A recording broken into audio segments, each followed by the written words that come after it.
Rugby on Off the Ball. With Vodafone, official sponsors of the Irish rugby team. Team of us. Everyone in. Now then, no rest for the wicked. Keith Wood, you're there?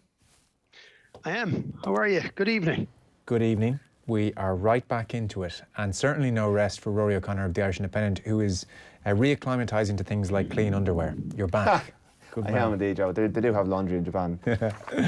So, well, you had a good time, I presume. It certainly looked from your dispatches like you thoroughly enjoyed it and found Japan to be a great place and all that kind of thing. Yeah, it was brilliant. It was really, really incredible. I remember being in here just before I went and not having any knowledge, exposing to the nation my lack of knowledge about Japan as a country, and I got thoroughly on board. I'd love to go back, not working, and see a bit more of the country. It was an incredible experience, an incredible place. 7 weeks is possibly a little bit too long to be away from home, but it was a lot of fun, and it was really good. I haven't heard a bad word from anyone about it. No, not really. There's the pillows are terrible. If I was to make one recommendation, is to make room to bring your own pillow to Japan. They fill them with what feels like ball bearings, which is not good, particularly when you're stuck in a hotel for like 2 weeks at a time. But apart from that, it's just new all the time. Yeah. It was funny. Starting off at Tokyo was so really confusing. I ended up spending 3 weeks there at the end. You kind of it starts to wash over you. You start to get to acclimatise to it and get used to it. But every day there was something different and interesting to look at. It was very Instagrammable as well. It was good for the summer. Well, I saw that as well. Yeah, I was inundated. You'll be relieved to hear we're not going to have a what went wrong for Ireland conversation, because I think where do we go from here? They have been had.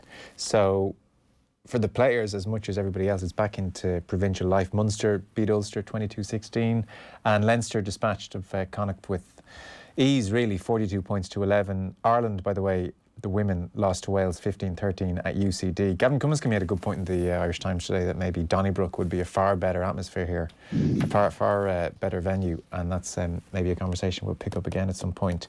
But we are into Champions Cup suddenly, Keith. Heineken Champions Cup. I think you're doing a game for us at the weekend. It's coming thick and fast for the players.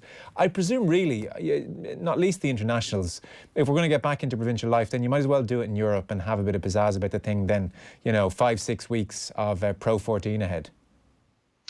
Yeah, it's funny when you see players that are coming back from a World Cup, and I was trying to drift back to the worst previous day that we had in World Cup history, which was against Argentina in Lens, and we played 5 days later against Leinster up in Donnybrook, I think it was, actually, as it turned out at the time. Just shows you how the game has changed, that we could fit in Donnybrook at that stage. And we just wanted to get out onto the field again and show that what had happened in the previous game wasn't what we were all about. Rugby can be incredibly chastening. And it's funny, I snuck out there for the last couple of weeks and talked to a lot of the ex-players and, guys that have held the trophy aloft. And one thing that has stuck out an awful lot more this time around, almost over anything else that I've come across, is that a lot of the players, especially the South African players, looked like this was just joy for them, that it wasn't pressure for them. And that a lot of the players that had held the trophy aloft had said of the enjoyment that they had had on the run to go and hold the trophy up. So I don't know whether we need to have a bit of a change. I know there's been talk about the pressure and everything from it, but that we need to talk about that it's a bit of a privilege to be playing for your country, that there is pressure, but that it's also, this is a pretty cool thing that every kid that has ever kicked a rugby ball would want to go and do. And is there any way that we can lighten the mood or lessen the pressure or enjoy ourselves a little bit more? And I do a lot of work with companies, and one of the things we would say in terms of it is part of your job is to enjoy what you do. And I would have said that there was a little bit of a lack of joy.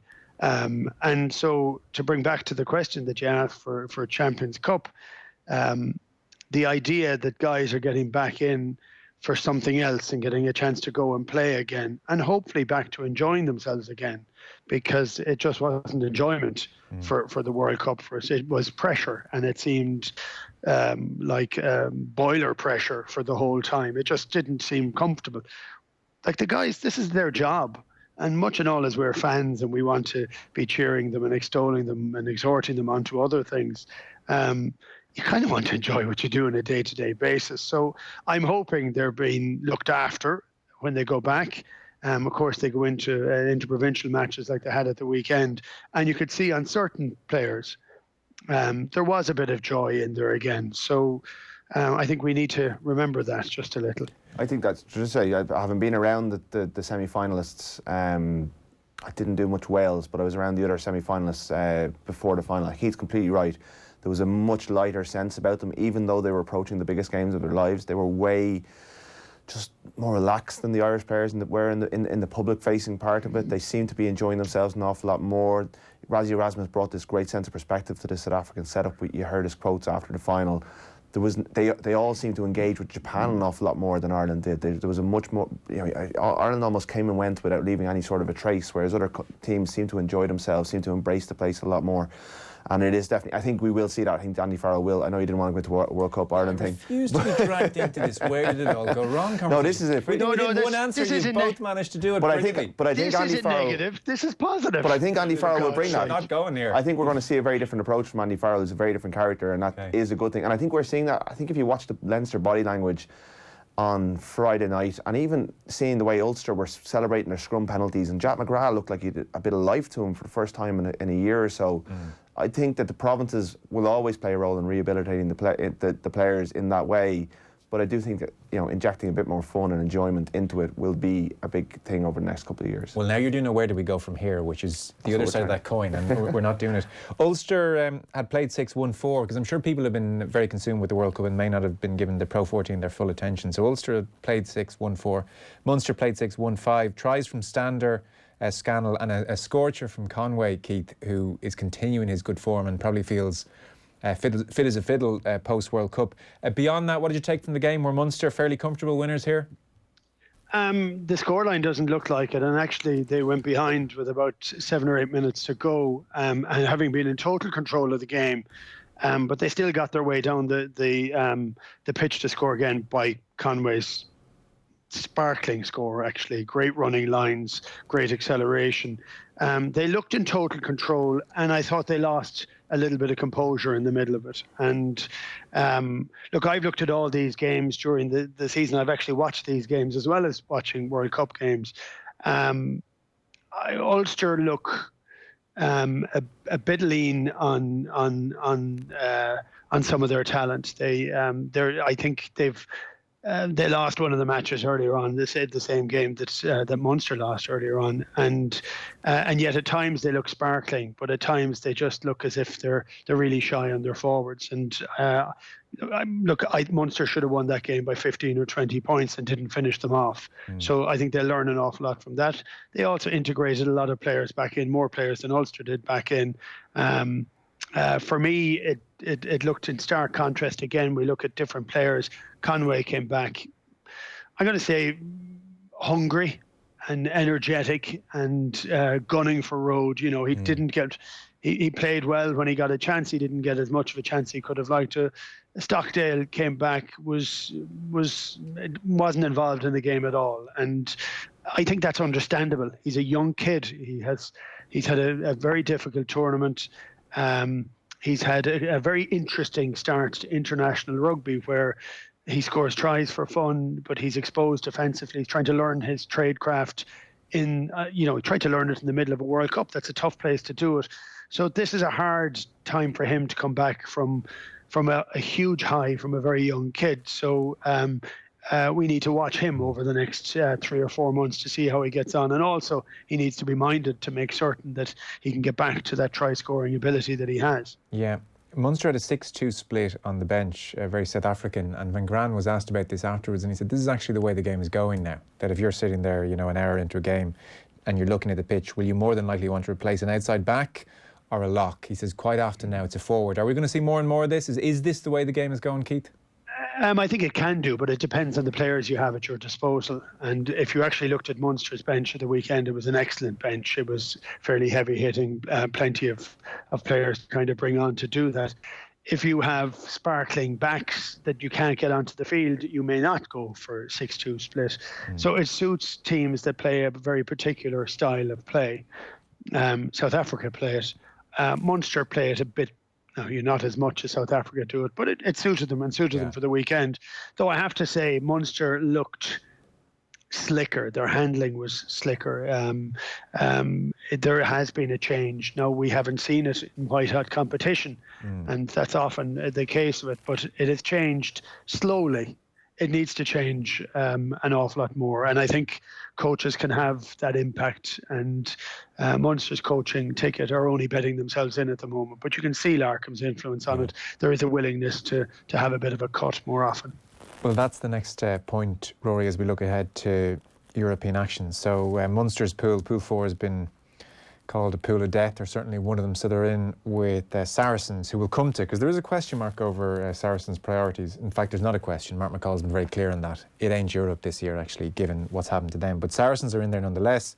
They'll have Simon Zebo at Thomond Park in 2 weeks' time with Racing, and then they're away to Ospreys. First day out. Ospreys have won 1-6 in the Pro 14 over the last couple of weeks.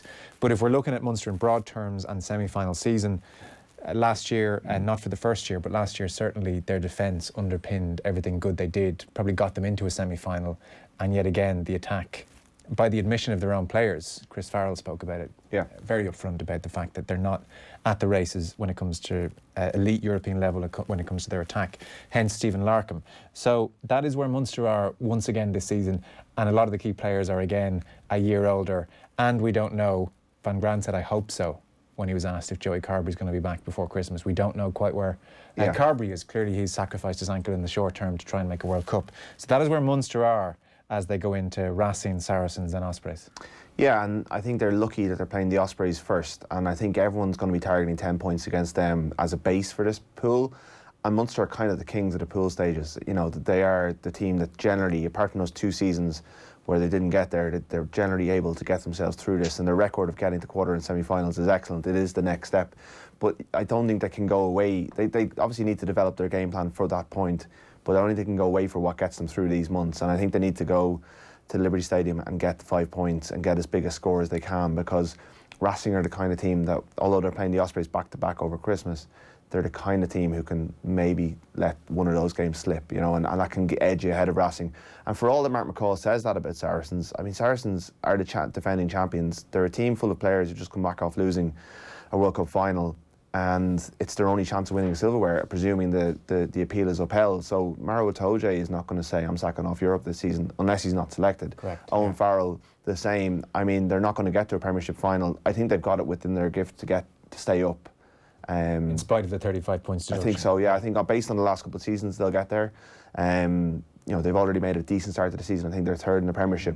I still think they will probably be the tough. I mean, Munster has played them back-to-back at Christmas. They need to get as much as they can. They probably need 9 points from the first 2 games, and then try and come out at least even over those 2 games of Christmas. But that's what they're really good at, is managing these ways through. They've got an issue at out half with Carberry out. JJ Hanrahan pulled his hamstring at the weekend as well. Blindell looked really good when he came on. Set up that try for Conway. It was a lovely inside pass. He also had a lovely pass in the build-up to Rory Scannell's try. Looked really slick. There's nothing behind them really. There's academy kids, and or you know, Scannell or even Conor Murray or someone slipping into 10. But while he's there, he's running the game well. So they and Dave Kilcoyne will be a loss as well, because he's a very important player who was in unbelievable form during the World Cup. So they're in good. I think they're in decent nick. Although if they lose Blindell, they're in real trouble. And you know, Racing have made a really bad start to the season, so they should be, even though there's an emotional pull for 2 other players coming over and Mike Prendergast in the coaching booth, there is you know, they should get 9 points. I think this pool looked really tough when the draw was made, but the way the cards are falling, it looks like they can do one of their Munster tricks and manage through it. Okay. Whether they can get a home quarter-final and all that goes with it remains to be seen. And on the Stephen Larkham point, Keith, and this will be a question I suspect we'll ask across the course of the season, he's arrived, he's had a good look at them. What do you think he's privately saying or thinking about the players he has to work with here? Well, he said a few things publicly, actually. Yeah, I know. He said, I saw the public comments. I wonder what he's thinking, though. Yeah, I think he likes what he has to work with, you know, and in different. Like, I always love this when you come across a new coach and you see what he has with the players. His job is to get the most out of the players that he has. If they have a weakness, if they have a lack of skill in a certain way, his job is to make certain that they upskill. And I think if we were to look, and some of that can be a philosophical change to how you play. Some of it can be a technical skill element. And if you look, I think the best one to look at actually is Pat Lam. From a philosophical perspective, he wants the guys to have a cut, pass it wide. He's done the same with Connacht as he's done with Bristol. Watching Bristol play the other day with a mixture of skills and aggression was fantastic, and it bears the hallmark of a coach who wants to play in a particular style. Yeah. Larkham is, Larkham had the most extraordinary vague confidence as a player. I mean, he isn't the most athletic looking player of all time. He kind of used ghost in and out of contact, but he was supremely confident in his own ability.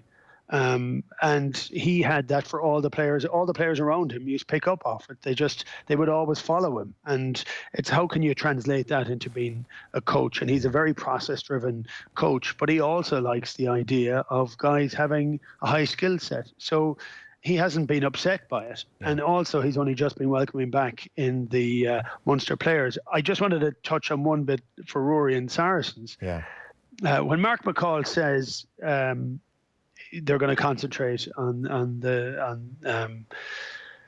the league, I wonder whether that actually would be the case. And because you're saying it wouldn't be the case, they'll definitely have a go at it and they won't want to not go at it. But sometimes you have to cut your cloth. And if they're fighting back a huge reduction in points, it may be to their benefit on the back of a tough World Cup for them as well.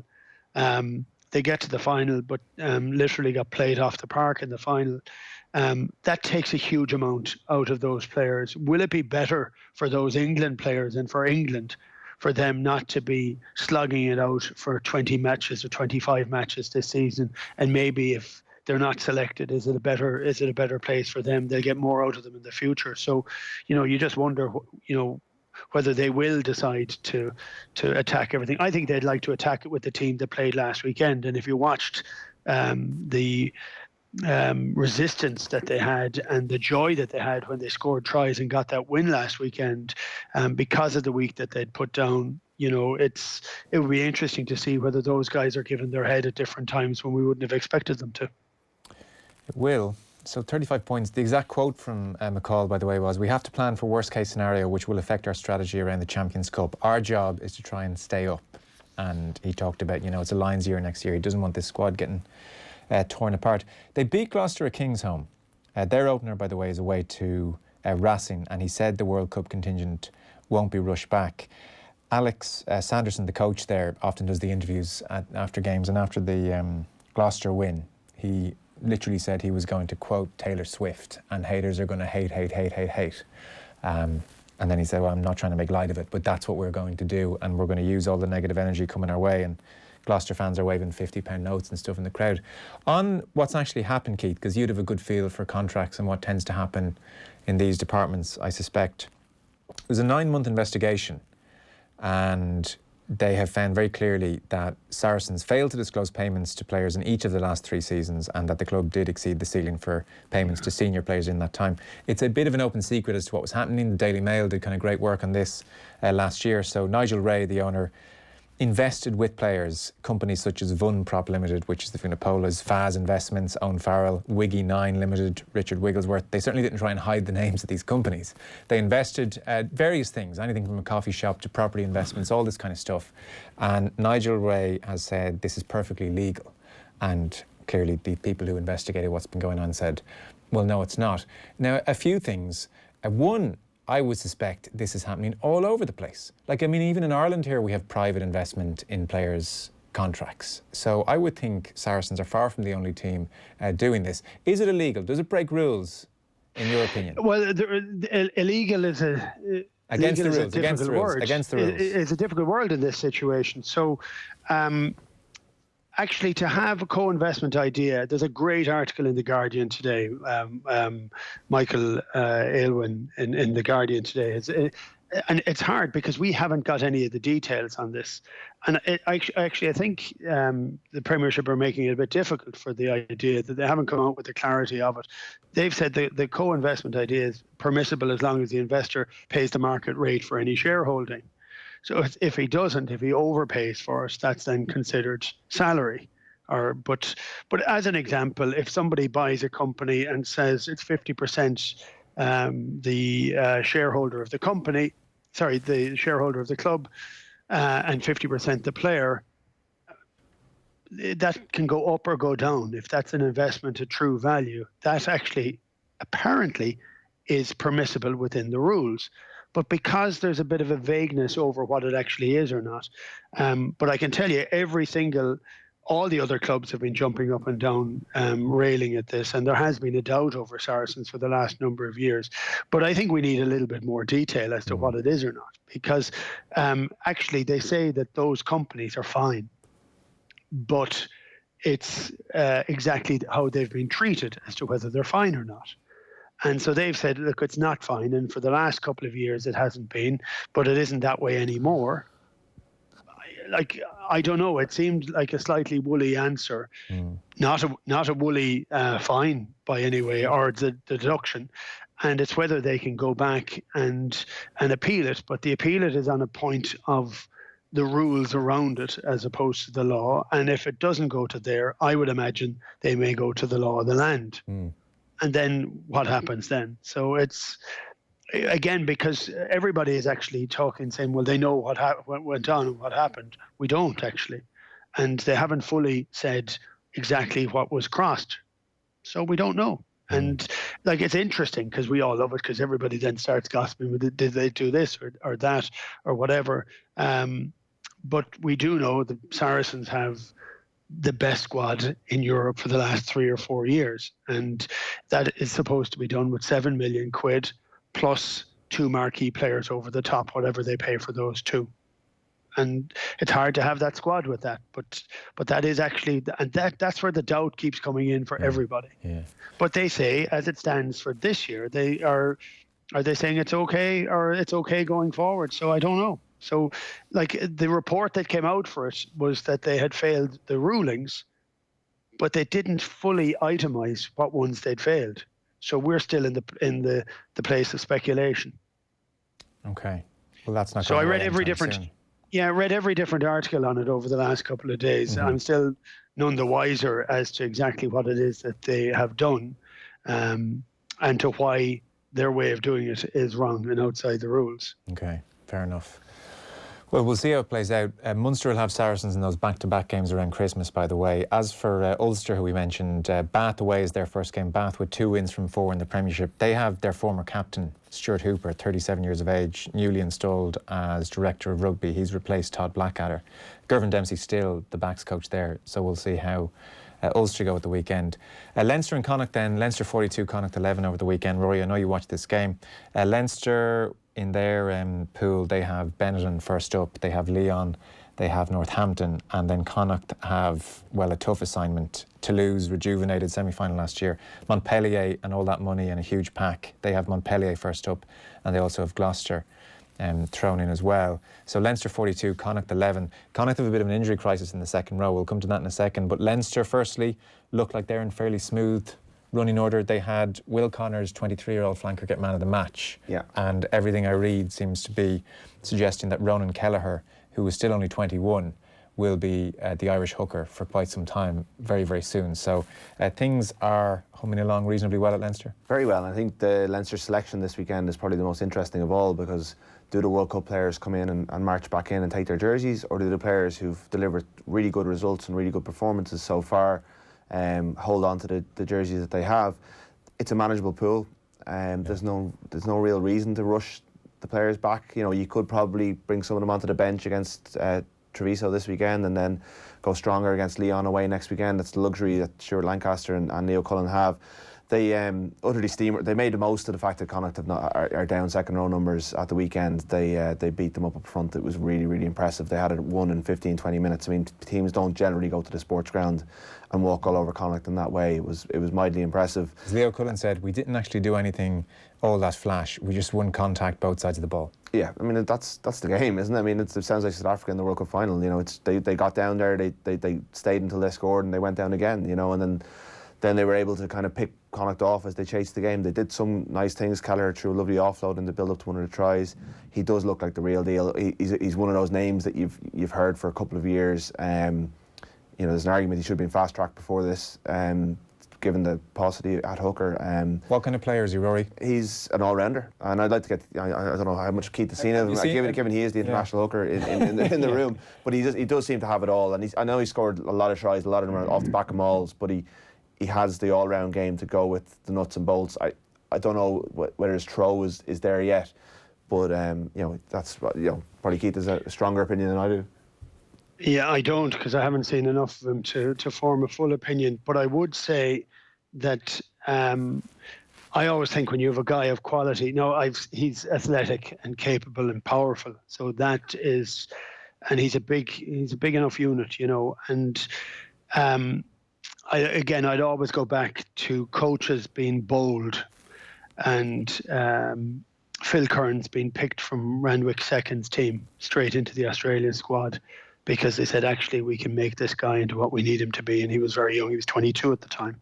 We can make him in. He can't throw for toffee, but we can teach him that, and we'll figure out how to make him. He's a big unit, and he's a good footballer. And I'm always of that opinion, by the way, that you want to see guys that are able to sparkle and get them and give them a chance and to see what they can do. At times, front row is difficult, hooker is difficult because you're exposed when you're throwing. But it depends how quickly that can happen.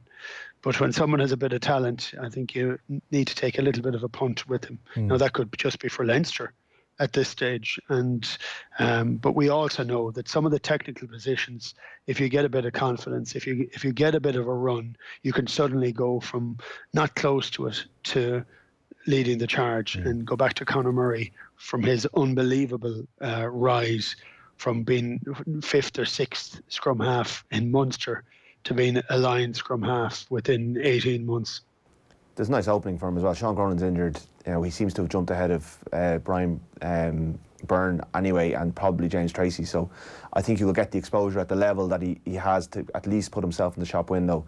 And if you're Leinster starting hooker in Europe, you've got a very good chance of at least being involved in the Six Nations. Yeah, our rugby coverage is thanks to the Vodafone team of us, everyone in. We have Rory O'Connor from the Irish Independent and Keith Wood with us.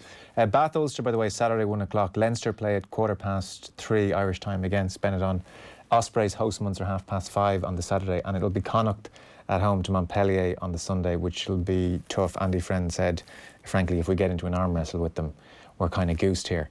When you broadly look at these 5 pools, and there was a question mark over Saracens. Yep. I mean, are we so bold, given the World Cup and the year we've had for Irish rugby, to put Leinster in as initial favourites for this competition, or where are we? I wouldn't rule out the fact that Clermont are back, having missed out last year, and I know they haven't had a brilliant start to the season in France.